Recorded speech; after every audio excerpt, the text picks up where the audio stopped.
शुरू करें। सभी मीडिया के साथियों का बहुत बहुत स्वागत है।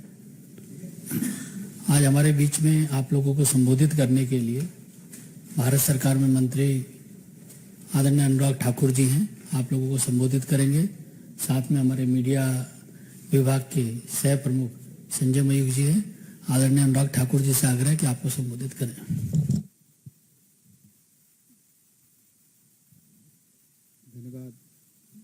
धन्यवाद अनिल भाई। नमस्कार मित्रों,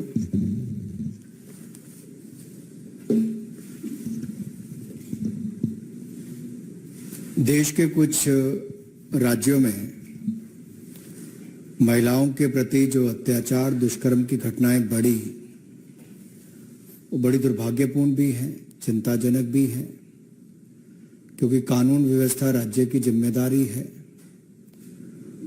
और बहुत सारे राज्यों में देखा गया कि बहुत कुछ घटने के बाद भी कोई उचित कदम नहीं उठाए गए, और ऐसी घटनाएं मानवता को शर्मसार भी करती हैं। लेकिन कुछ लोग राजनीतिक चश्मे से ही सब चीजों को देखते हैं। अब एक और नारी अस्मिता बिहार में तार तार है। नीतीश तेजस्वी के चश्मे से बिहार में बहार ही बहार है। उनको वहां पर बेगूसराय में जो घटा वो आप सबके सामने है, लेकिन मुख्यमंत्री उप मुख्यमंत्री की तरफ से एक शब्द ना आना यह दिखाता है कि महिलाओं के प्रति अपराध बढ़ भी रहा है और अपराध करने वाले को संरक्षण भी मिलता है। एक और राजस्थान है जो टूरिज्म की दृष्टि से बहुत महत्वपूर्ण है, बहुत खूबसूरत राज्य है, संस्कृति बहुत, और राजस्थान में टूरिस्ट इतने आते हैं कि उसके कई कारण हैं। बहुत अच्छा सब कुछ था, लेकिन 5 वर्षों में राजस्थान कहां पहुंच गया।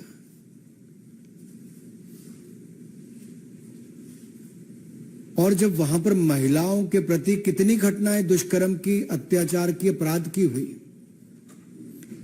एक शांत राज्य, सुरक्षित राज्य पिछले 5 वर्षों में नंबर 1 महिला अपराध में बन गया है। 1,09,000 महिला अपराध की घटनाएं पिछले 4 वर्षों में। 33,000 महिलाओं के साथ दुष्कर्म की घटनाएं राजस्थान में। 22% देश की महिला दुष्कर्म की घटनाएं राजस्थान में। ये अपने आप में राजस्थान को नंबर 1 महिला अपराध में बनाता है। और कुल मिलाकर लगभग 10 लाख से ज्यादा आपराधिक घटनाओं को रजिस्टर किया गया। और प्रधानमंत्री जी ने कहा था कि महिलाओं पर अपराध की घटनाओं पे राज्यों को कड़े कदम उठाने चाहिए, और सोनिया जी और राहुल गांधी जी के आदेश पर मुख्यमंत्री अशोक गहलोत जी ने कड़े कदम उठाए और अपने ही एक मंत्री को बर्खास्त कर दिया। बर्खास्त इसलिए किया कि राजेंद्र गुड़ा जी ने राजस्थान की हालात पर चिंता व्यक्त की कि दूसरे राज्यों को छोड़ के राजस्थान में जो महिलाओं के खिलाफ अपराध की घटनाएं बढ़ रही हैं उसकी चिंता की जाए, चर्चा की जाए। और मुख्यमंत्री अशोक गहलोत जी ने राहुल गांधी जी, सोनिया गांधी जी के आदेश पर उसको ही बर्खास्त कर दिया। और उन्होंने क्या कहा, राजेंद्र सिंह गुड़ा जी ने, कि विधानसभा में मैं सीएम से 1-on-1 जवाब मांगूंगा। और बड़ी बात यह कही है, किसी और ने नहीं, जो 4.5 साल राजस्थान की सरकार में, अशोक गहलोत जी की सरकार में मंत्री रहे, उन्होंने कहा प्रदेश में सीएम का इकबाल खत्म हो गया है। ये बहुत बड़ी बात है। एक जो आपका मंत्री 4.5 साल आपके साथ रहा, उन्होंने कहा राजस्थान में अराजकता का माहौल है। सीएम विधानसभा में आते हैं ना जवाब देते हैं। और ये मैं नहीं कह रहा जी, ये राजस्थान में कांग्रेस के मंत्री ही अपने मुख्यमंत्री से सवाल खड़े करते हैं। एक मंत्री तो हैं जिन्होंने हिम्मत करके महिला अपराध पर कोई बात कही, दूसरे मंत्री जिनको उन्होंने शह दे रखी है और संरक्षण दे रखा है सोनिया जी राहुल जी के आदेश पर, जिनको बचाने का काम किया है अशोक गहलोत जी ने, वो शांति धारीवाल जी क्या कहते हैं? जब महिला के साथ बलात्कार की घटना हुई, अपराध की घटना हुई, तो उन्होंने कहा ये मर्दों का प्रदेश है, और पूरे कांग्रेसी ठहाका मार के हंसते हैं, मंत्री और विधायक, और मजाक उड़ाते हैं। सोनिया जी, प्रियंका जी, राहुल जी, इस पे कोई जवाब नहीं देगा क्या कांग्रेस पार्टी का? मल्लिकार्जुन खड़गे जी से मैं कहता हूं, और मैं तो इतना ही कह सकता हूं, मैं तो यूपी चुनाव में जब सह प्रभारी था तो प्रियंका जी बड़ी बड़ी बातें करती थी। लड़की हूं, लड़ सकती हूं, बस राजस्थान नहीं जा सकती हूं। बिहार पर मुंह में दही जमा सकती हूं और बंगाल पर होंठ सिल सकती हूं। लड़की हूं, राजस्थान नहीं जा सकती हूं, और कोई महिला अपराध की आवाज उठाए तो मुख्यमंत्री अशोक गहलोत कह के उनका इस्तीफा करवा सकती हूं। लड़की हूं, लड़ सकती हूं। शांति धारीवाल ये कहे मर्दों का प्रदेश है तो ठहाके माके हंस लेना, बचाने के लिए मैं तुम्हारे लिए लड़ सकती हूं। अरे राजस्थान में आपराधिक घटनाएं महिलाओं पर कौन कौन सी हुई, जरा एक बार सोचिए तो सही। मुख्यमंत्री के घर से 5 किलोमीटर दूरी पर वैशाली नगर में एक बच्चे के सामने उसकी मां की इज्जत लूटी जाती है, उसको मरने पर मजबूर किया जाता है। करौली में युवती का अपहरण करके, गैंग रेप करके गोली मारी जाती है, एसिड गिराया जाता है, फिर कुएं में डुबा दिया जाता है। दौसा में आदिवासी महिला का अपहरण करके, गैंग रेप करके, एसिड डाल के उसकी भी हत्या कर दी जाती है। उदयपुर में 8 साल की बच्ची के साथ दुष्कर्म करने के बाद 8 टुकड़े करके फेंक दिया जाता है जंगल में। बीकानेर के खाजूवाला में 2 पुलिस वाले शामिल होते हैं बलात्कार में, लेकिन गिरफ्तारी पहले दिन नहीं होती, सीसीटीवी कैमरा में है तब भी उसके बावजूद। जोधपुर में जिसको भाई जैसा माना था, ऐसे 3 लोगों ने, दरिंदे कहूंगा मैं तो, जिन्होंने दुष्कर्म करने का काम किया, और ये मुख्यमंत्री का गृह जिला है। अरे मुख्यमंत्री तो सोए हैं, लेकिन जो लड़की है लड़ सकती हूं वो कहां है?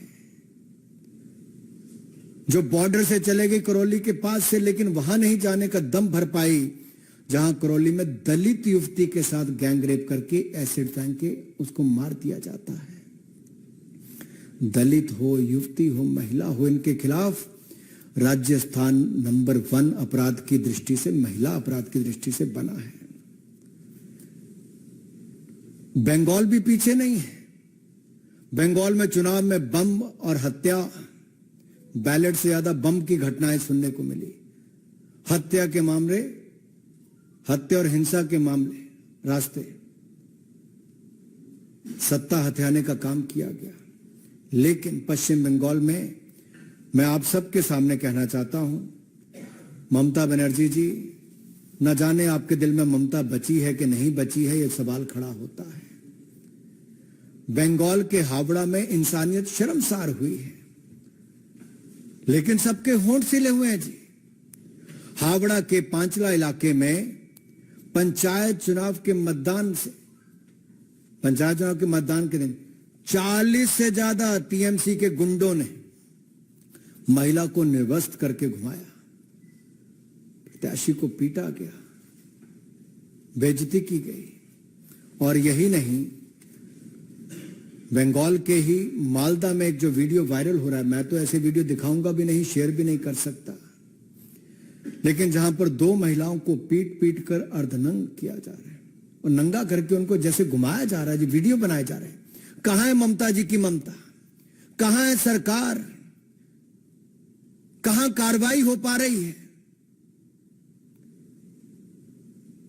ये बंगाल से लेके, बिहार से लेके राजस्थान तक, तृणमूल हो, जेडीयू हो, आरजेडी हो, कांग्रेस हो, इनके शासित राज्यों में महिलाओं के खिलाफ अपराध की घटनाएं बढ़ रही है और सरकारें मूक दर्शक बन के बैठी हैं।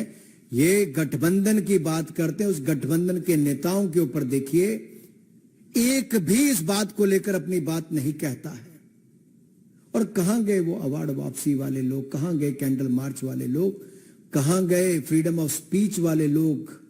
क्या बंगाल, बिहार, राजस्थान में महिलाओं के साथ होती घटनाओं पर वो मूक दर्शक बन के बैठे रहेंगे? और जो मर्दों वाला प्रदेश कहकर ठहाके मारते हैं, उस पे खड़गे जी, आप क्या, पूरा गांधी परिवार भी मूक दर्शक बन के बैठा रहता है। सवाल खड़े होते हैं आपके सामने। और बिहार, बंगाल की यही नहीं, बहुत सारी घटनाएं थी। फरवरी 2020 में हल्दिया में मां बेटी के साथ सद्दाम हुसैन और मंजूर मलिक के नाम दरिंदों ने रेप करके उनको जलाकर मार दिया। पश्चिम मेदिनीपुरा में, डेबरा में टीएमसी के गुंडों ने आदिवासी महिला के साथ दुष्कर्म के बाद हत्या की। 15 जुलाई को 2020 में नदिया जिला के कृष्णानगर में युवा कार्यकर्ता की हत्या कर दी गई। और अप्रैल 2018 में दक्षिण 24 परगना में बीजेपी की महिला कार्यकर्ता की पिटाई करके उनको भी निर्वस्त्र करके घुमाया गया। 3 फरवरी 2020 को पश्चिम बंगाल के दक्षिण दिनाजपुर जिले में कांग्रेस तृणमूल के ही एक नेता ने कथित गुंडों के साथ 2 महिलाओं के पांव बांध के, हाथ पैर बांधकर जमीन पर घसीटा भी, अभद्र व्यवहार भी किया, हरकतें की। ये सब जनता के सामने है, लेकिन शायद नेशनल मीडिया के परे है। उन लोगों की आवाज जो कभी बाकी मुद्दों को लेकर आते हैं, इन घटनाओं पर चुप रहते हैं। कितनी गिनाऊं, कितनी ऐसी महिलाओं के साथ दुष्कर्म की घटनाएं जिनकी आप बीती आपको सुनाओ। मुझे तो कहते हुए भी कई बार शर्म आती है जिस तरह की घटनाएं इन राज्यों में घट रही है। लेकिन जो राज्य बंगाल कभी भारत के लिए ऐसे नेताओं के योगदान के लिए जाना जाता था, जिनका बहुत बड़ा योगदान आजादी से पहले, आजादी के बाद भी रहा, आज वो बंगाल शर्मसार हो रहा है ममता जी के राज में। अपराध, आतंक और महिला अपराध की घटनाओं को बहुत बल मिल रहा है और संरक्षण मिल रहा है।